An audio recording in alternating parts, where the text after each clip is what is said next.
communities, good morning. It is a great pleasure for me to join all of you at this place. I would like to express my sincere appreciation to the organizing committee for bringing together policy makers and business leaders from across ASEAN and Russia.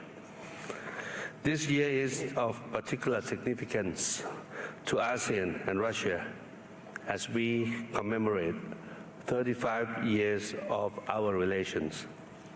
Over the years, our partnership has continued to evolve, supported not only by cooperation among governments, but also by the growing ties between our business communities.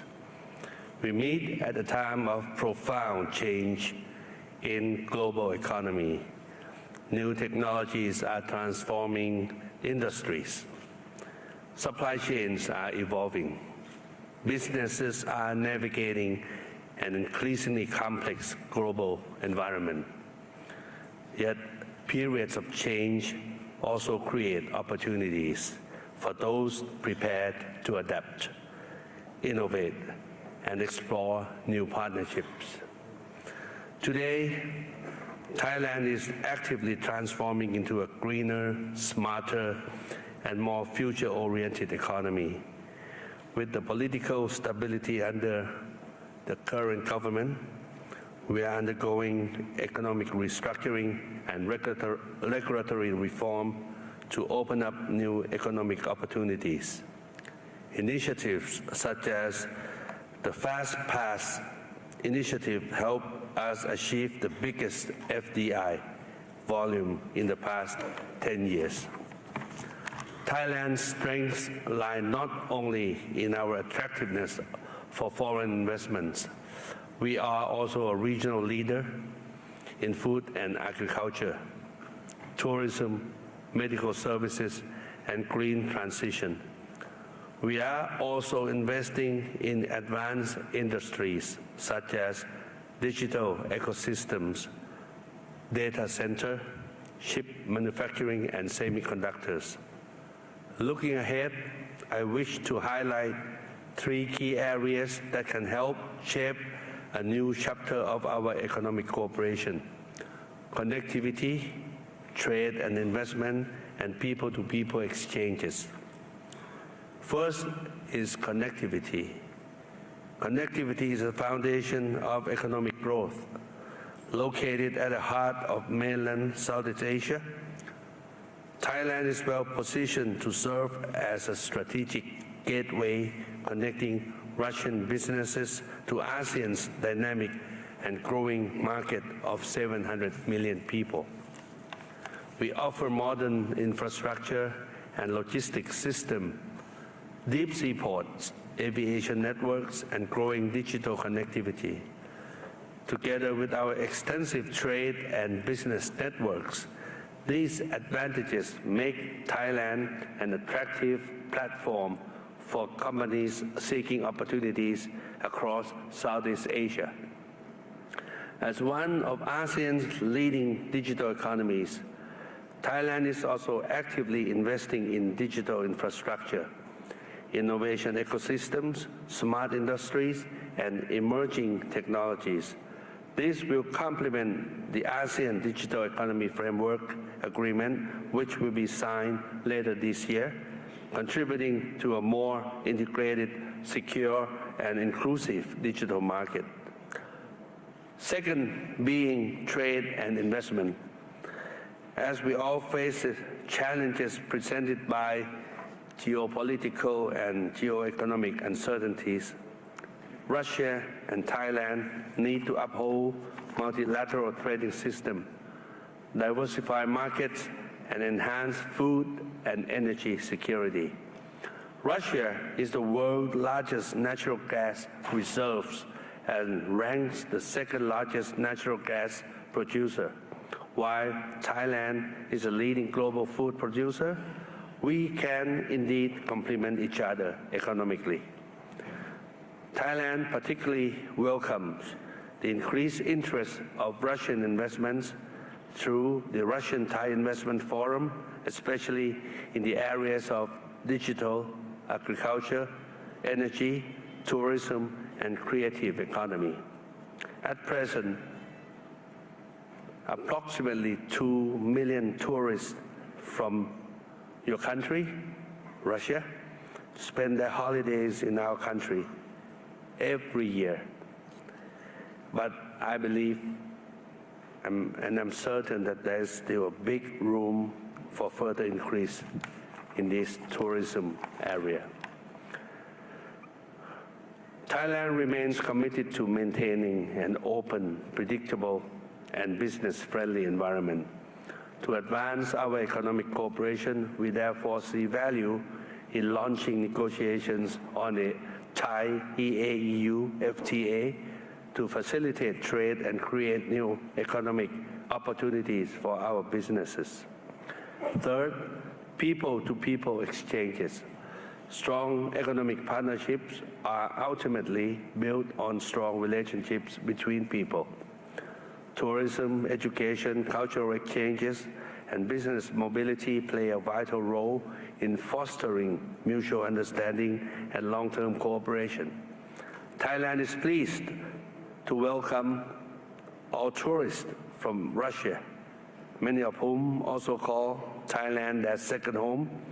We look forward to enhancing tourism cooperation with Russia, especially in the wellness and medical tourism. This not only creates economic opportunities, but also contributes to well-being and quality of life of our peoples. Furthermore, Thailand sees strong potential for forging cooperation with Russia in creative economy. This can be built on our strong people-to-people ties and growing cultural exchanges. We look forward to enhance partnerships between our two creative industries and cultural organizations to help generate economic value and strengthen cultural linkages between Thailand and Russia, and of course, ASEAN. Ladies and gentlemen, Thailand and Russia will commemorate the 130th anniversary of diplomatic relations next year. We value this long-standing partnership as well as the potential to further strengthen bilateral economic collaboration. By enhancing connectivities, advancing trade and investment, and deepening people-to-people exchanges, we can unlock new opportunity for businesses, build more resilient economies, and bring our countries closer together. When I'm talking to all of you here, it seems like I focus on things between my country and Russia. But in fact, if I would like to inform all of you that we all, especially like PM Anwar, PM Lee Min-ho, we have all established regional cooperations among each other in ASEAN countries to make sure that once you come to ASEAN, regardless of being Thailand, Malaysia, Vietnam, so on and so forth, we together, we will cooperate with you in all matters, and we believe that nothing else will turn out but success. So, in closing, Thailand stands ready to work with your country and our ASEAN colleagues to advance these goals and to build a more connected, innovative, and prosperous future for all of us. And I wish this forum every success. Thank you very much.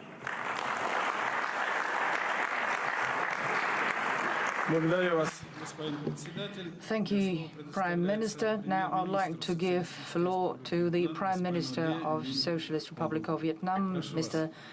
Le Minh Hong. You have the floor, Your Excellency.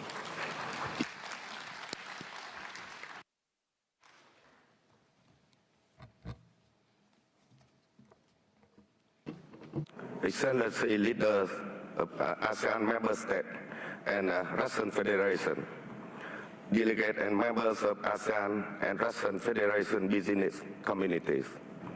I'm very delighted to participate in the ASEAN-Russia Business Forum today in the city of Kazan, an important gateway linking Europe and Asia, and one connecting tradition with innovation. Our forum today provides valuable opportunities for us to exchange strategic perspective aimed at fostering broader, more substantive, more connected, and more resilient future cooperation in the context of global changes. Ladies and gentlemen, in the face of rapid and complex transformations around the world, it is imperative that we foster trusted partnerships, stable markets, and resilient supply chains, building on the complementary strengths and potential between ASEAN and Russia. I would like to suggest several key directions for our cooperation. First, developing sustainable supply chains and expanding trade and investment. ASEAN and Russia should work together to build stable, flexible, and resilient supply chains. The development of transportation routes linking the Russian Far East with Southeast Asia, including seaports, railways, will not only have bridge geographical divides and facilitate trade, but also unlock new opportunities for cooperation and investment for the business communities on both sides. At the same time, business should make fuller use of existing economic cooperation frameworks, particularly the free trade agreements between EAEU and several ASEAN member states. Vietnam stands ready to serve as a bridge, helping to deepen trade and investment ties between ASEAN and the EAEU, as well as between ASEAN and Russia.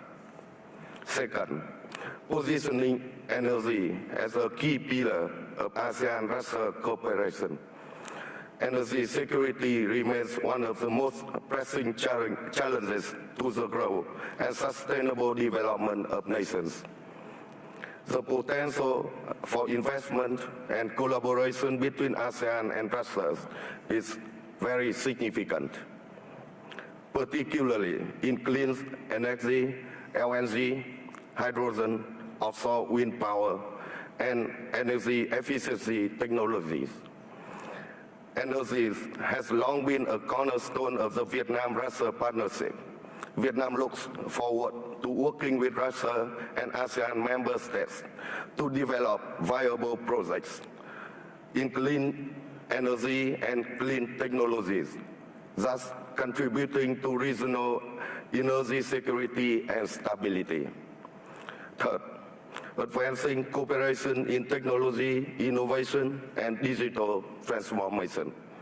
This will be one of the most important areas of cooperation between ASEAN and Russia in the year ahead. ASEAN as a whole, and Vietnam in particular, is among the fastest growing digital markets in the world. In Vietnam, innovation, science, and technology have been identified as key drivers of future development. Against this backdrop, Vietnam welcomes and stands ready to facilitate deeper cooperation with Russian enterprises in areas such as AI, cybersecurity, digital education, and digital healthcare. I also encourage ASEAN and Russia to advance innovation cooperation programs, support technology companies and joint startups, and foster a vibrant innovation ecosystem that connects the business communities on both sides. Ladies and gentlemen, governments have the responsibility to create a stable, transparent environment for investment and business. However, it is the business community that serves as a driving force in translating cooperation into tangible outcomes and strengthening ties among our economies. I encourage ASEAN and Russian business community to continue making a long-term investments and to work together in building new value chains for the future that deliver mutual benefits. Vietnam stands ready to work with the Russian Federation and fellow ASEAN member states to transform potential into concrete projects, connectivity into business opportunities, and mutual trust into a new driver of growth. Thank you for your attention. Thank you very much. Thank you, Your Excellency, Mr. Prime Minister, and the floor goes to the Minister of Economic Development of the Russian Federation, Mr. Maxim Reshetnikov. The floor is yours, sir. Your Excellency, Prime Ministers, dear colleagues, esteemed guests, as has already been mentioned, this year Russia and ASEAN are celebrating 30th anniversary of their partnership relationship. And our bilateral relationship started much earlier than that, and that, of course, defines the stability and predictability of the multilateral model that we have in place, because it's based on well-trusted and tested relationship. In the 10 years, the turnover between Russia and ASEAN grew by 58% and is in billions of dollars. Which doesn't reflect the full potential that we have. And the Russian export grew by 44%. Our country remains a reliable supplier of energy resources to ASEAN countries. Amid the crisis in the Strait of Hormuz in the first quarter of this year, Russia ramped up supplies of mineral commodities and oil by 40%. The next step is a long-term contract to supply energy to develop the infrastructure jointly, including storage and distribution, that will ensure and build energy security for the ASEAN partners for long term. Russia is also exporting agricultural produce, wheat, corn, vegetable oil, and over the last 10 years, meat supplies grew 50 times. That means that the Russian veterinary certificates are recognized in ASEAN countries. Fertilizers export grew by 1/3. Last year, we broke a record in our trade with Vietnam. There are examples of when industrial facilities localize their production, and we're ready to share our technologies and train people. Over the 10 years, we increased imports from ASEAN countries by 70%. We are buying produce, machinery, equipment, transportation vehicles, chemical products, textiles, shoes, and clothing. And all of this is happening amid uneasy conditions, high unpredictability, and the erosion of the basic principles of the WTO. All of this creates challenges. And yet, Russia and its ASEAN countries, too, continue to operate under the multilateral WTO rules. We're not using hidden protectionist means, be that climate agenda or other mechanisms that restrict technologies, restrict access to these technologies, and restrict competitiveness. We remove barriers, and that includes tariff and non-tariff barriers. Over the last 10 years, we have been using the free trade agreements between the Eurasian Economic Community and Vietnam. And last year, we signed an agreement with Indonesia. Its specificity is in that it applies to 90% of all of our trade. For our partners from ASEAN, this means getting access not just to the Russian market, but also to the market of the entire Eurasian Economic Union of 183 million people. And we're ready to replicate this to other countries of ASEAN. It is important to remove non-tariff barriers and recognize Russian certificates for pharmaceuticals and harmonize quality standards, including halal standards, and all of this will boost trade. Electronic processing at customs, paperless technologies is the direction where we need to go. We need to have reliable settlements mechanisms. Settlements in national currencies is an important and necessary step, not just to develop the relations between Russia and ASEAN, but also to improve resilience, security of the payment systems of each country. Explosive growth of the platforms in the economies prompts us to develop electronic electronic trade, and this is where Russia is one of the leaders in platform-based economies. Our platforms lead on the domestic market in all of the key segments, from e-trade, e-commerce, to delivery services, taxi, to fintech and search systems. As of last year, the volume of e-trade grew to $140 billion, and that was a growth of 28%. For ASEAN countries, that's a ready channel to develop bilateral trade, and yet our platforms are present in more than 10 countries, and we have the experience of connecting foreign suppliers to these systems, and this is a great channel for sending new channels to the markets and a great channel for communicating with the local sellers and local producers so that we could involve them to the global market. In addition, Russia has created a very comfortable regulatory environment, and the current geopolitical situation has allowed us to develop the most technologically advanced and protected system of cybersecurity in the world.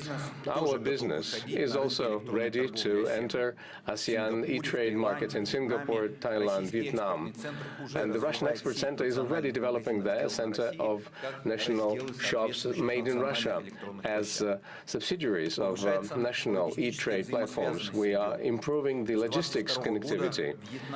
Since 2022, Vietnam has been getting direct cargo shipments from Russia, and it's also used as a transit to Cambodia, Thailand, Malaysia, and other countries. And railroad routes have been established to deliver cargoes to third countries. We're ready to develop new independent transportation corridors, including those that would use the potential of the Northern Sea route. We believe that it is important to cooperate in the area of industry by creating clusters and advanced territories on a turnkey basis. We're interested in the presence of investors from ASEAN in the region. And another growth point is tourism. It has been mentioned already that the Russian travelers travel actively to the ASEAN region. 2 million visited the region last year. Statistics may vary. According to the ASEAN countries, it's 2.8 million, which is a million more than I've just said. And it's not just the tropical and rich tropical climate and the rich culture, but also the friendly relationship that attract people there.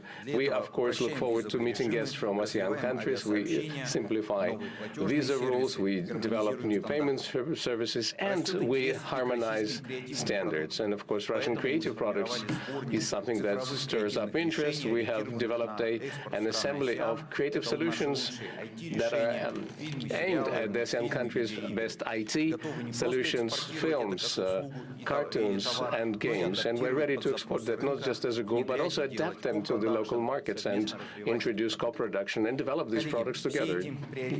Your Excellencies, all of these priorities are in the strategic program between Russia and ASEAN on cooperation through 2035.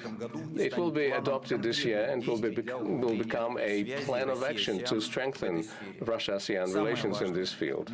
The most important thing is that we see in ASEAN countries not just the partners, but as very reliable allies in building a better future, stable future. And I would like to encourage the businesses of both sides to involve themselves in ambitious projects to develop our economies, and so that people of our countries would see changes for the better. That is the global sense of this partnership. Thank you very much. Thank you very much. I would like to give the floor now to Prime Minister of the Republic of Tatarstan, Mr. Alexei Pisoshin. The floor is yours, sir.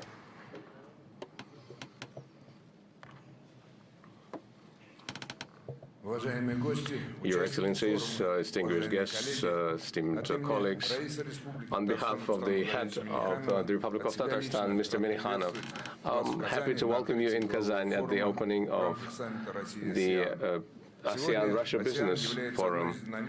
And ASEAN is one of the most dynamically developing associations in the world, which has shown stable economic growth and high investment potential.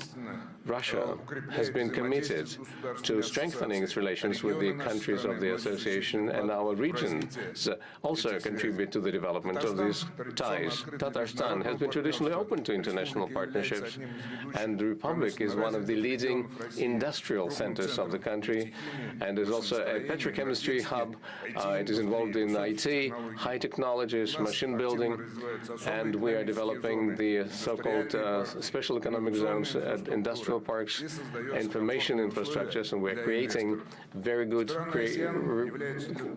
ecosystems for investors.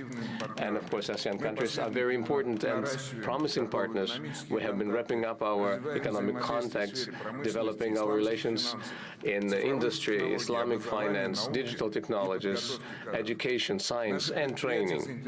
Our companies are interested in improving this cooperation and implementing joint projects.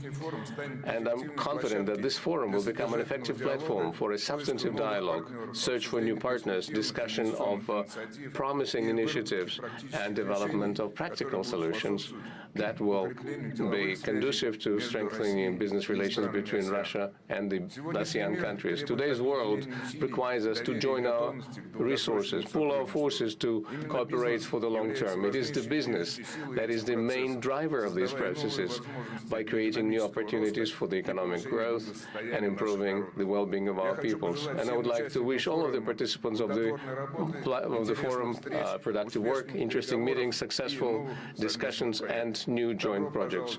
Welcome to Russia. Welcome to Tatarstan. Thank you very much. Thank you, Mr. Pesoshin. I would like to give the floor now to Chair of the Russia-ASEAN Business Council, Ivan Polikov. The floor is yours.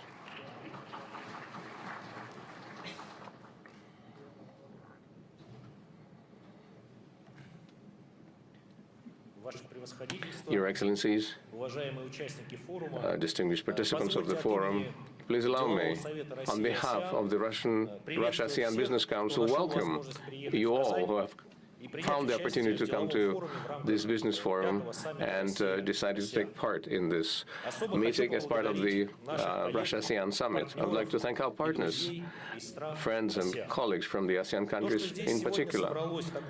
The fact that so many representatives of the business and official circles of the ASEAN countries have gathered here is an indication that there is great and growing interest in cooperation with Russia. The business communities of Russia and ASEAN countries have a common goal, which is to build reliable supply chains, make the investment cooperation more active to diversify trade, and support joint projects in high-tech industries, among others. The trade turnover between our countries, which is current, does not reflect the full potential that we have between us, both in bilateral and multilateral formats, and the existing mutual interest. And that is why business communities believe that it is important that efforts need to be exerted to increase our trade by at least to $100 billion a year. I believe that all of the necessary conditions for that already exist, including the most recently signed free trade agreement between the Eurasian Economic Union and Indonesia. It was mentioned today some of the key areas of cooperation, and in the next sections they are going to be discussed further by the participants of the forum. But nevertheless, such topics as food and energy security, development of transportation connectivity, and the development of sovereign technologies and cybersecurity are in the focus of our relations. SMEs play an important role in the economies of the ASEAN countries, and we believe it is important to support the cooperation between the SMEs of our regions. I would like to mention the critical special role that is being played by the development of the human capital and the training of personnel. Our countries have excellent opportunities to cooperate in the field of education. I would like to wish all of the participants productive discussions, new agreements, and long-term partnerships. Thank you. Thank you, Mr. Polikov. Dear participants, dear colleagues, our first session is coming to an end. Our work will continue. In this hall, some discussions will take place that will be focused on the issues identified by our speakers: finance, transportation, logistics, food security, digital. In the hall number 2, there will be a session dedicated to religion, traditional, spiritual, and moral values, and we would like to invite all of those who are interested in this discussion to take part. I would like to thank you for the participation in this session. I would like to wish you a very successful forum and all the best.